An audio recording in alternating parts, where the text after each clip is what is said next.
Fala pessoal, sejam muito bem-vindos mais uma vez aqui, galera, o nosso canal sempre trazendo aí conteúdos diários para vocês sobre o mais querido e amado do Brasil, Flamengo. Então, se você é novo, já deixa aquele like maroto, se inscreva, ativa o sino e também compartilhe sempre nossos vídeos com os seus amigos, galera. Vamos aqui para mais um corte para vocês.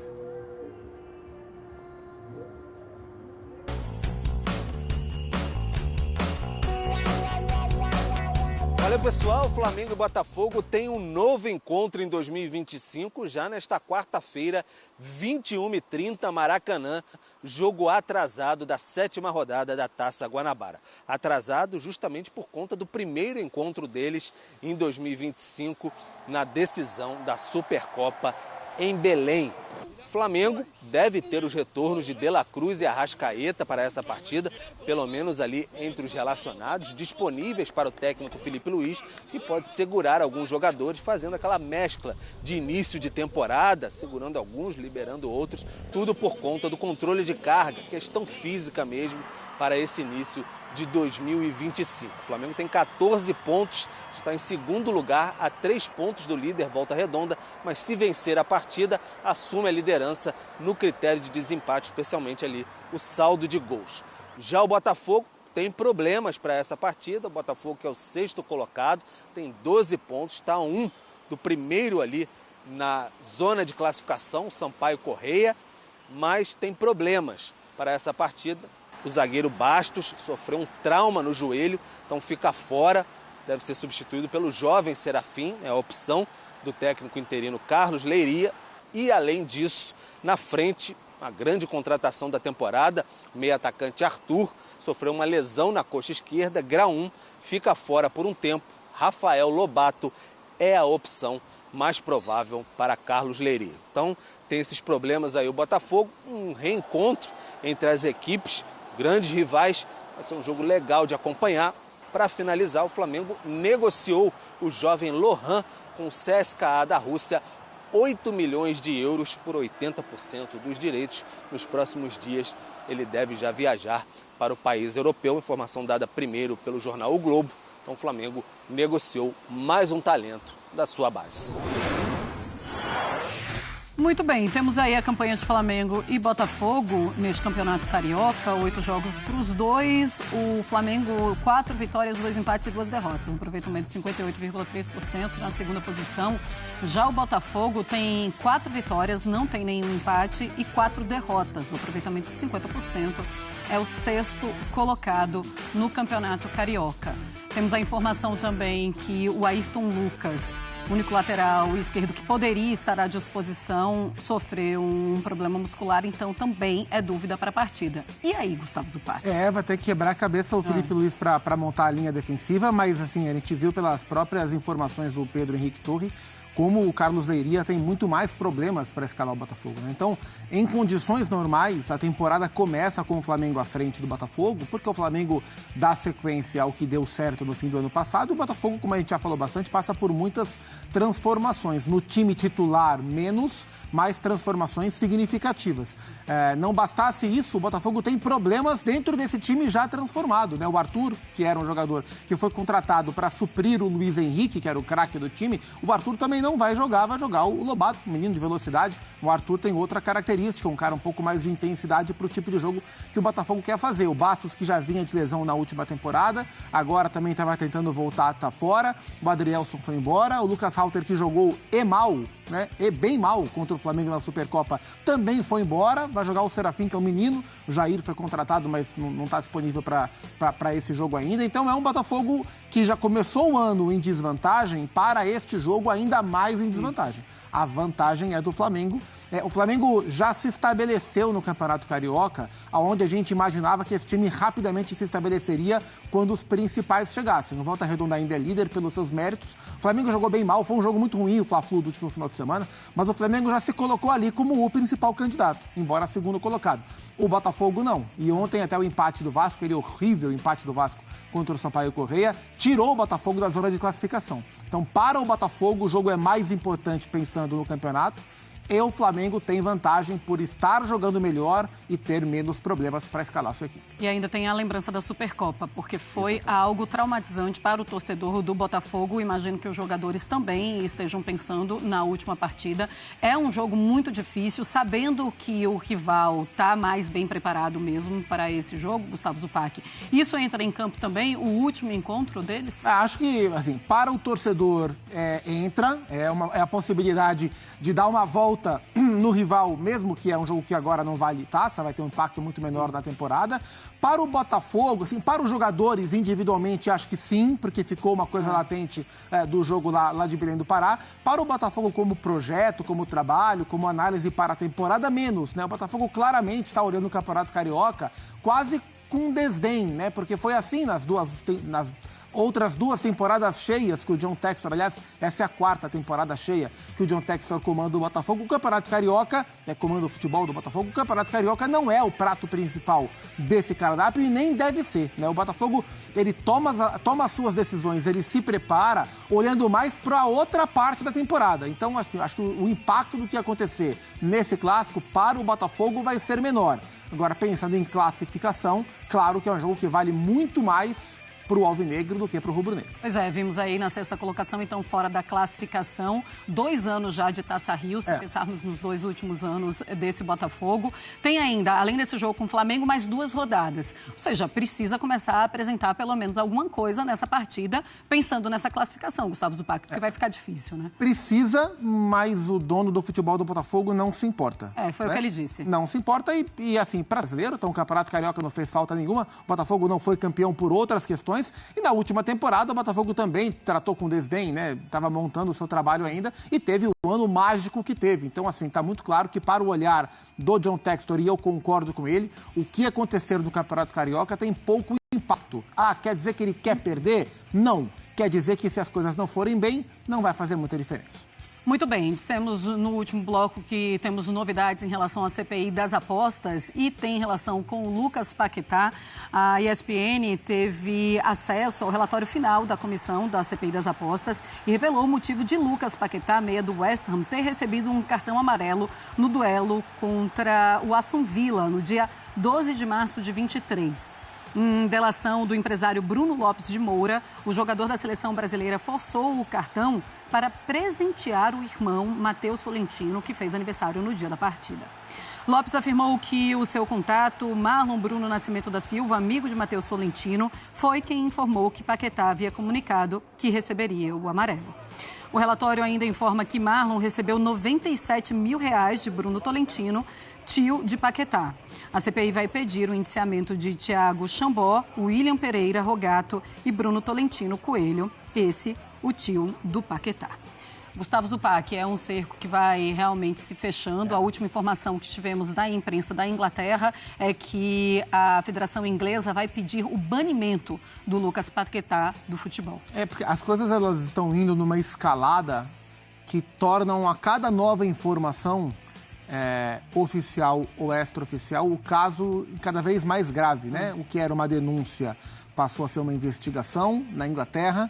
Aqui no Brasil, o que era apenas uma CPI checando casos e casos, vira agora um pedido de indiciamento de pessoas, do tio do Lucas Paquetá, por parte do Senado Federal, com uma delação que ela não prova, ela por enquanto é uma delação, né? São palavras apenas por enquanto, mas uma delação trazendo fatos bem graves começam a aparecer. Então, assim, o Paquetá não prestou depoimento, ele pediu o adiamento do seu depoimento na CPI do Senado Federal e depois ficou fora dessa montagem de toda a documentação. Então, assim, as coisas estão caminhando para algo muito grave, né? Não só para o Paquetá, mas para o Luiz Henrique também, né? Que deixou o Botafogo e foi para o Zenit da Rússia. Por enquanto, a gente não tem comprovação de nada, as coisas estão nos trâmites ainda de investigação, de averiação e de denúncia, tanto na Inglaterra quanto no Brasil, mas a gente tem que olhar com muita atenção para esse caso, porque as coisas elas estão ficando cada vez piores e são jogadores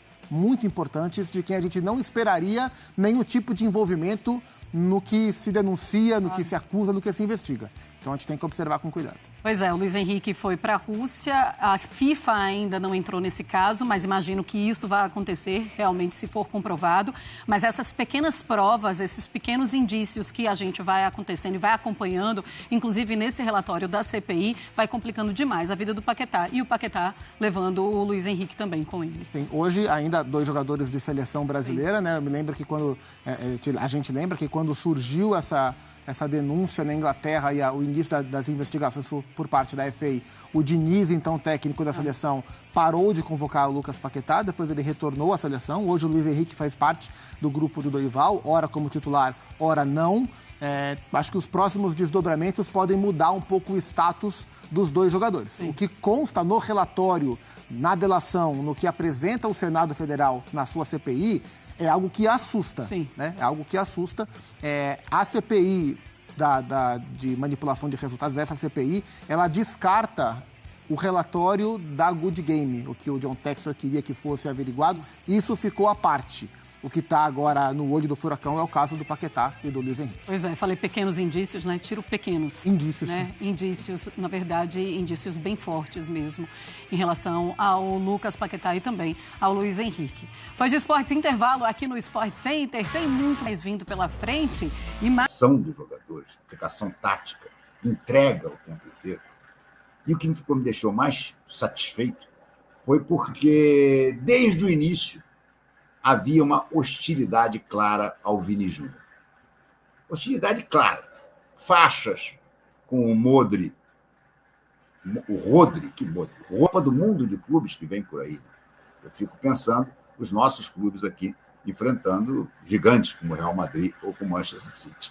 Situação complicada. Bem complicada. O Trajano continua com a sua animação. O Flamengo tem mais time e espero que a atuação seja melhor do que foi no Fla-Flu. Eu acho que será. Embora o time vá ter menos titulares, ele vai ter a volta de 2 titulares importantíssimos, que são o Arrascaeta e o De La Cruz, e vai jogar à noite. Eu estou convencido que um dos grandes problemas da qualidade, a má qualidade daquele Fla-Flu, meu Deus do céu, se eu comparar aquele Fla-Flu com o jogo de hoje, são 2 esportes diferentes. Mas a má qualidade foi muito pelo calor, gente. Acho que o Flamengo abriu mão, em boa parte do jogo, daquela que é uma das suas principais armas, que é a pressão no campo do adversário.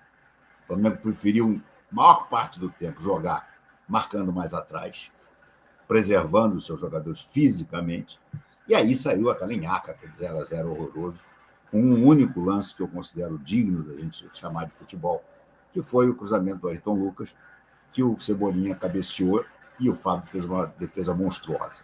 Esse era o único lance que poderia ter entrado, por exemplo, no Real Madrid e City de hoje.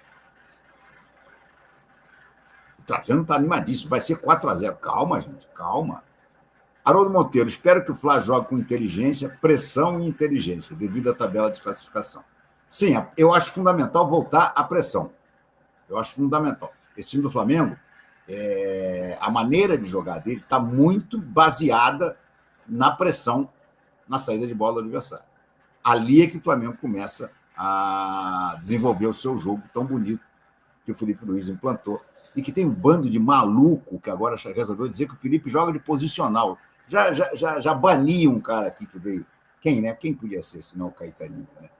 Você criticou tanto o posicional e agora vemos o Flamengo jogando no posicional. Caetaninho, além de mala, tu és uma besta quadrada, me desculpe. O Flamengo joga no posicional aonde, gente? Isso aí parece aquela coisa dos caras que adoram fazer curso da CBF, ficar falando de entrelinhas, de passe coberto, descoberto, essas coisas todas, que, na verdade, sempre existiram no futebol, agora passaram a dar outros nomes. Né? Então, o jogo de posições, que, de uma certa forma, é uma novidade trazida pelo Guardiola, mas já há mais de 20 anos, desde o Barcelona, do Messi. Então, mas os caras já estão assanhados, porque o Felipe está jogando no jogo de posição. Imagina.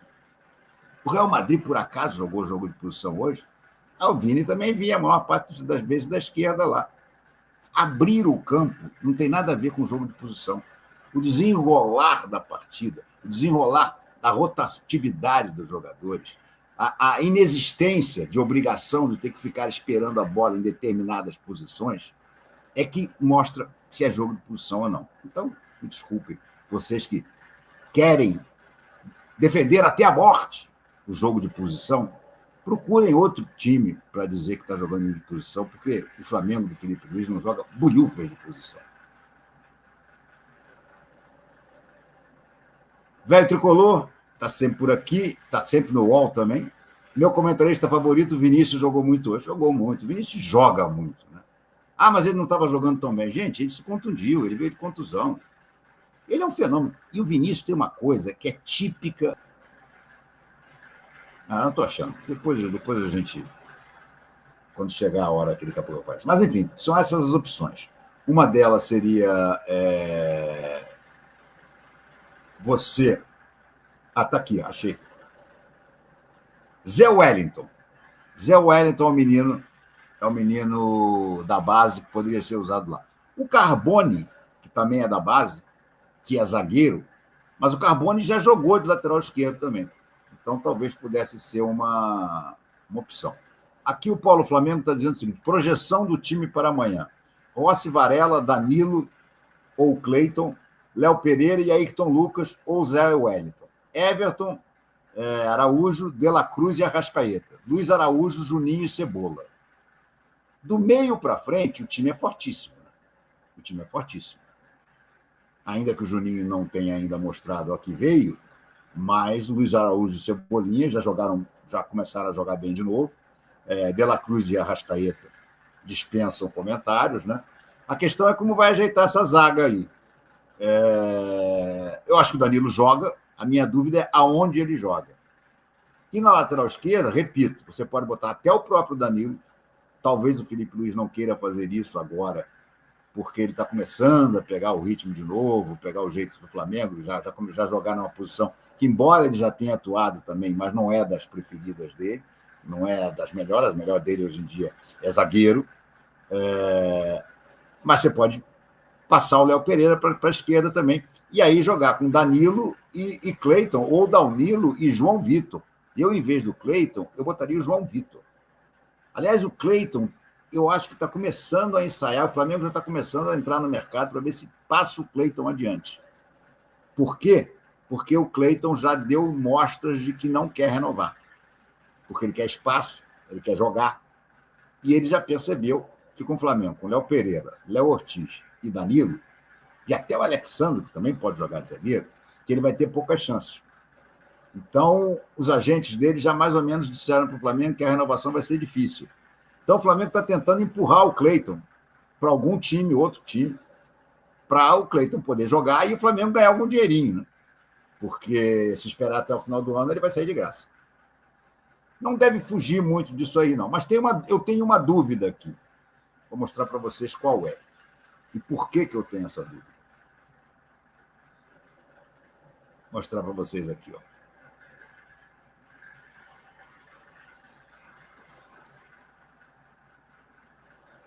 Post do Flamengo, oficial do Flamengo.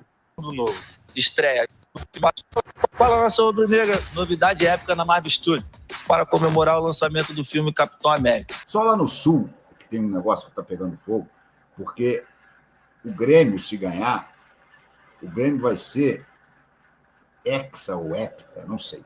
É um título que o Inter não tem. Ou Octa, não sei. Vou dar uma bugada aqui para procurar. Mas, de uma maneira geral, os estaduais não valem nada mesmo. Deixa eu ver aqui, ó. Qual título o Grêmio busca no estadual 2025?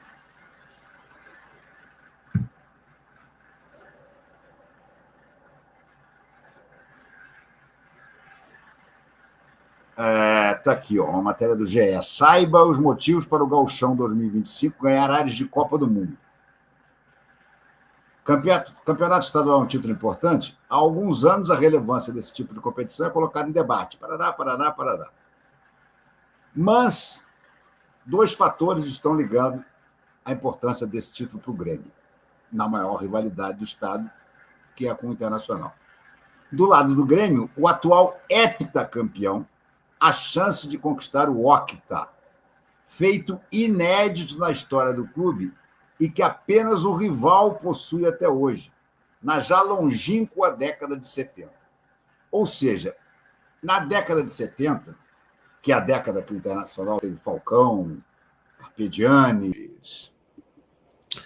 Pessoal, início de ano, e é claro que o mercado da bola é o tema, está agitando a galera, muita gente ainda na expectativa de ver jogadores sendo contratados, jogadores negociados, e o Flamengo, como sempre, embora até agora no mercado da bola esteja mais tímido do que em outros anos, até porque não precisa tanto, trouxe o Danilo e o Juninho, surge uma informação que vem do jornal Express, da Inglaterra, de que o Manchester United, que não quer permanecer com Casemiro, quer emprestar ou vender o jogador, admite emprestá-lo ao Flamengo, pagando uma parte dos seus salários. Obviamente que isso aí gerou um grande alvoroço. Mas vamos aos fatos, né? Como eu já disse anteriormente, o Flamengo não precisa de tantas contratações assim. O técnico Felipe Luiz cansa de dizer, e com razão, que o Flamengo tem o melhor elenco da América do Sul, o elenco com mais opções, e é um fato, é verdade isso. Outro ponto, o Flamengo tem uma negociação avançada com o Jorginho, jogador de 33 anos, que viria no meio do ano já para a disputa do Mundial de Clubes. As partes já estão acordadas e só falta realmente a assinatura para oficializar Jorginho. Jorginho tem 33 anos e ele é um dos pontos que inviabilizaria, difícil falar essa palavra, né? A vinda do Casemiro, porque não faz muito sentido você contratar jogadores ali para o meio-campo, formariam uma belíssima dupla, Casemiro e Jorginho, sem dúvida alguma, mas com uma idade já um pouco mais elevada, tem que balancear um pouco isso aí. E para a posição do Casemiro, o Flamengo tem ali o Pulgar, tem o Everton Araújo, que está sendo lançado, é um jovem com muito potencial, o Felipe Luiz está buscando recuperar o Alan. Então esse é um ponto que atrapalha. A prioridade do Flamengo é contratar o Jorginho. E o mais importante, o que mais atrapalha, o Manchester United topa 2025 começou, e agora? Do salário do Casemiro para onde ele for.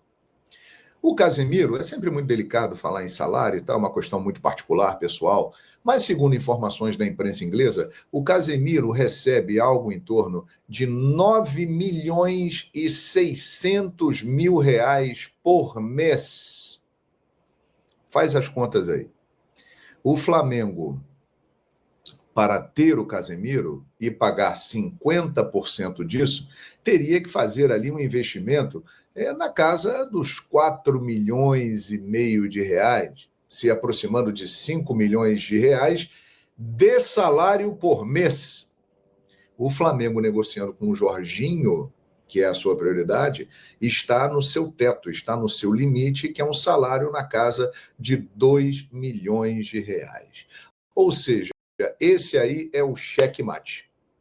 É o que define que o Casemiro não virá para o Flamengo. O Flamengo terá que pagar 5 milhões de reais aproximadamente de salários para o jogador.